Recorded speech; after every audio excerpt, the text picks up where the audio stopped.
being strong is pretty much a prerequisite if you want to be a WWE star, and the average member of the WWE locker room isn't going to have any issues when it comes to bench pressing, deadlifting, and all that other stuff the sweaty grapplers do to prepare themselves for matches. But why talk about the average bozos when we can look at some proper anomalies? WWE rings have been the scenes of some absolutely outrageous examples of unbridled strength courtesy of our favourite muscle monsters. And before we begin, just a note that this countdown will look at the things that actually happened in the ring and not stuff that happened in backstage segments and therefore could easily just be gimmicked, such as the tipping over of vehicles and whatnot. I'm all for that sort of thing, but there shall be no trickery here. I'm Adam Pacitti from Cultaholic Wrestling, and these are 10 insane, real WWE feats of strength. Join us.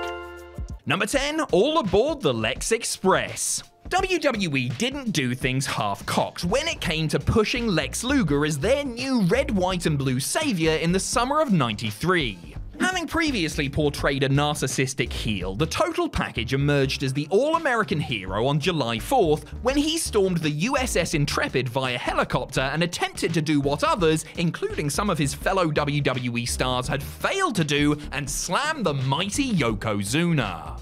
The then WWE champion was tipping the scales north of 500 pounds at the time and rarely left his feet. Embodying the spirit of the entire United States on its Independence Day, Luger sent the sumo into the turnbuckles, hit him with that metal forearm and hoisted him up before dropping him with a mighty slam. Rock, flag, and eagle, baby!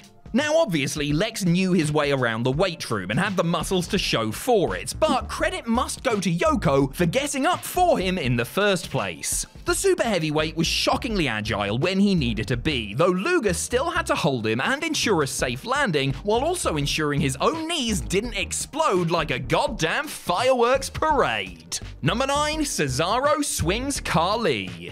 Speaking of exploding knees, let's talk about the Great Khali. The world's least limber giant was not one to get off ground level if it could be helped, with only a select few, such as John Cena, Batista, and Kane, getting the privilege of giving him a proper bump.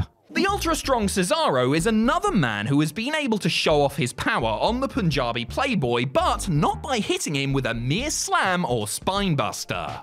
The Swiss Superman is genuinely one of the strongest men to have ever performed in a WWE ring, and he got to fully demonstrate that when he gave the Great Khali a giant swing. Emphasis on giant. Cesaro took the 7-footer for a spin at Battleground 2013, managing to swing him around for multiple rotations with apparent ease. Not only does it take serious arm and upper body strength to get him up in the first place, but the leg and core strength required to maintain balance and control as he went around and around is seriously impressive. He had previously finished Khali off with an epic neutralizer during a match on Main Event, so this was a natural progression in his quest to show off. Number 8, the strong EST. Of course, ridiculous feats of strength are not just the territory of WWE's menfolk. The company's history is littered with members of the so-called fairer sex who could give their male counterparts a run for their money in the weight room, with the likes of Chyna, Beth Phoenix, and Rhea Ripley standing out as those who have matched their beauty with brawn. But perhaps the strong EST of them all is Bianca Belair. She shows it when she press slams her opponents, she shows it when she squats Otis and runs with him on her shoulders, and she certainly showed it on the December 20th, 2021 edition of Raw when she squared off with Doudrop. Picking up her larger foe in the familiar torture rack position, Bianca carried the former and future Piper Niven from the corner to the center of the ring, where she hit a truly spectacular KOD for the win. Not only did Belair show how strong she was to get her Scottish colleague up in the first place, but she showed remarkable control by then carrying her and planting her safely on her stomach. Number 7, Hogan slams Andre. Now, we all know that WWE's oft-pushed myth that Andre the Giant had never been slammed or beaten prior to his WWE Championship showdown with Hulk Hogan at WrestleMania 3 are complete and utter bollocks. Andre had been slammed multiple times before, including by Hogan and on WWE shows too, no less. But those were several years, many pounds, and much more mobility before. Because on that day in the Pontiac Silverdome, the big man was far heavier and much less likely to assist the Hulkster in the incredible feat due to the ravages of various injuries, with his back in particularly excruciating pain. And if we're to believe Terrible Terry's own account, the giant weighed somewhere between 500 pounds and 3 tons, give or take a kilo or two.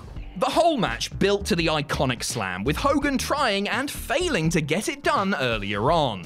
Powered by prayers, vitamins, and goodness knows what else, maybe some early R&D Ico Pro, Hulk managed to pick up the immovable object, hold him for a second, and then drop him down to the canvas below. Number 6, the world's largest F5.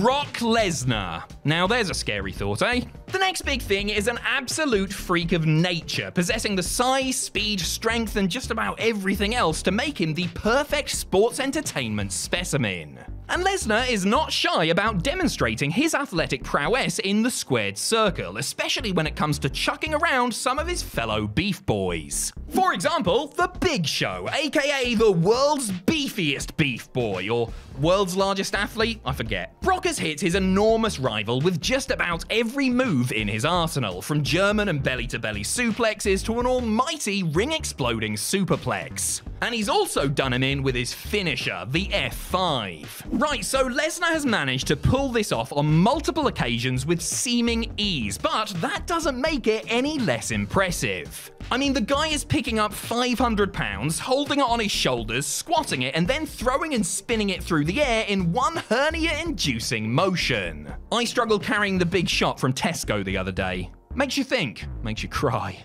Number 5, the world's strongest tombstone. The Undertaker was many things: spooky, scary, intimidating, threatening, frightening, daunting, and so on. But one aspect of his game that doesn't get its just due is just how bloody strong he was. Almost supernaturally strong, you might say. Not me, mind, that would be absurd. Anyway, standing close to 7 feet tall and hovering around the 300-pound mark, the dead man had no issues getting people up for the choke slam, the last ride, or indeed the tombstone pile driver. Not even those who outweighed him by about 100 pounds, like Mark Henry. After teaming with Kurt Angle to take on Henry and Eminem on the February 17th, 2006 episode of SmackDown, the Phenom unleashed what he himself has since called his most memorable tombstone ever. Taker was clearly in excellent shape at the time, but Henry was very big too. Picking him up and lifting him upside down was one thing, but then holding him and making sure that an inherently dangerous move was performed safely and that he protected his opponent was another altogether.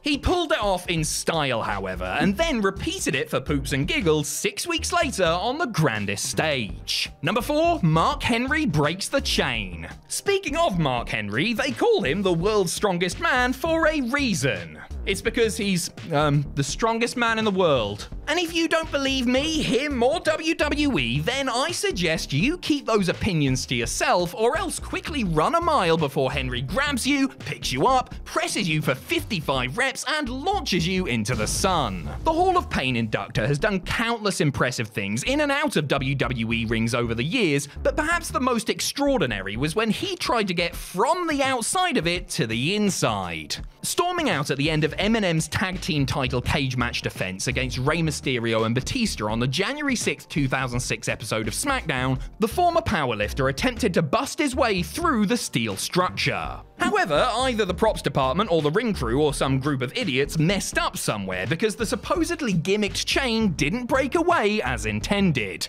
because it was a real steel chain. No problem for Henry, of course, who duly snapped it like a breadstick before doing the same to the animal. Number 3, strong as the bull. Every good stable really needs someone to act as the muscle, and WWE's iteration of the full-blooded Italians was no different, which is where Johnny the Bull Stamboli came in. And yes, Chuck Palumbo wasn't exactly soft and Nunzio was shredded, but the point is Stamboli was the man for heavy lifting. Literally. With a nickname like the Bull, you expect him to be strong, but the move he pulled off on Samoan super heavyweight Rikishi on the February 20th, 2003 episode of SmackDown really does need to be seen to be believed. Out of nowhere, Johnny picked up the 400-pounder, pressed him over his head, and slammed him down. Mamma mia! Rikishi was deceptively agile for his size and knew how to move about the ring at pace, but this was basically just raw strength from the FBI member who had previously press-slammed Rikishi's brother Eddie Fatu, aka Jamal, on an episode of Heat. Rikishi, unable to match such power, vowed revenge by rubbing his backside on Stamboli's face. I think I'd rather take the press slam, to be honest. Number 2, super strong SUPERCENA. John Cena's strong. John Cena's strong. He picks them up, then puts them down. Rise above hate. Lift heavy weights. John Cena's strong. John Cena's strong. He is though, isn't he? The Doctor of Thugonomics most often illustrates the scope of his burliness with his finishing move, the FU, or the AA, or the glorified fireman's carry drop, or whatever you want to call it. He's nailed some true behemoths with it in the past, but his most impressive one wasn't even one at all, but a noble attempt. While competing for Edge's WWE title in a triple threat match with The Big Show at WrestleMania 25, Big Match John tried to create an unforgettable, memorable moment when he hoisted up both of his opponents for the FU to end all FUs. By my calculation, that is somewhere in the region of 700 pounds he's supporting there, even if it only was for a split second. Cena went on to win the match too, though he pulled every tendon in his body and the lasting damage forces him to waddle around like a duck when the cameras are switched off, apparently. Number 1, Farm Boy Strength. And so we cap things off with another freakish display of freakish strength by that big, beautiful freak, Brock Lesnar. The Beast Incarnate has been laughing in the face of nature for going on a quarter of a century now, but he really was something else when he was a mere rookie in the midst of a record-setting run for someone so young and new to the business.